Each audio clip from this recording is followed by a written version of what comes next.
VSOP பண்ணீங்கல்ல Vasu Saravanan அந்த படம் ஒரு இன்டர்வியூவில் படித்தேன், நீங்கள் கொடுத்த இன்டர்வியூ தான். இந்த படத்தில் வந்து நம்ம இந்த ரைமிங் டைமிங் காமெடியை மாற்றிட்டு வேறு ஏதாவது பண்ணலாமா அப்படின்ட்டு. அப்போ என்ன சேஞ்ச் ஆச்சு? நிறைய பேர் அது யூஸ் பண்ண ஆரம்பிச்சிட்டாங்க சார். அந்த மாதிரி நிறைய பேர் பேச ஆரம்பிச்சிட்டாங்க. நிறைய டிவி ப்ரோக்ராம், சேனல், ஸ்டேஜ் எல்லா இடத்துலையும் வந்துருச்சு. ஸோ நம்ம பேசுகிறதே எல்லாருமே பேச ஆரம்பித்ததுக்கு அப்புறமா அதை நம்மளே பண்ணிட்டு இருந்தோம்னா அது ரொம்ப போரிங்காக இருக்கும். அதனால் அது வேண்டாம், அதாவது நம்ம கட் பண்ணிவிட்டு கொஞ்சம் வேறு ட்ரை பண்ணலாம் அப்படின்றத அதுலேருந்து கொஞ்சம் மாற்றணும் சார். ஸோ என்ன மாற்றினீங்க?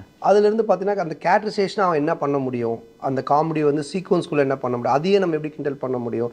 கலாய்ன்னுவாங்க, நம்ம கலாய்க்கிறத காமெடியாக வச்சுருப்போம், அதையே சொல்லி காமெடி பண்ணணும். அப்போ சாமிநாதன் சார் வந்து சொல்லுவார், காஃபி போட்டு தரேன் குடிச்சிட்டு கலாய்க்கிறேன். அப்போ நான் சொல்லுவேன், இதுக்கு மேலே கலாய்ச்சேன்னா அவன் தான் என்னை கலாய்ச்ச மாதிரி இருக்கும், நான் கிளம்புறேன்னு. ஸோ அதை காமெடி ஆக்கணும். ரைட். ஸோ அந்த மாதிரி நிறைய புது புது விஷயங்கள் மாற்றணும். 10, 11 மற்றும் 12ஆம் வகுப்பு பொதுத் தேர்வில் அதிக மதிப்பெண்கள் பெற்று வெற்றி பெற அனைத்து மாணவர்கள் கையிலும் இருக்க வேண்டிய ஒரே கைட் சுறா கைட் இப்பொழுது விற்பனையில் அனைத்து புத்தக கடைகளிலும் கிடைக்கும்.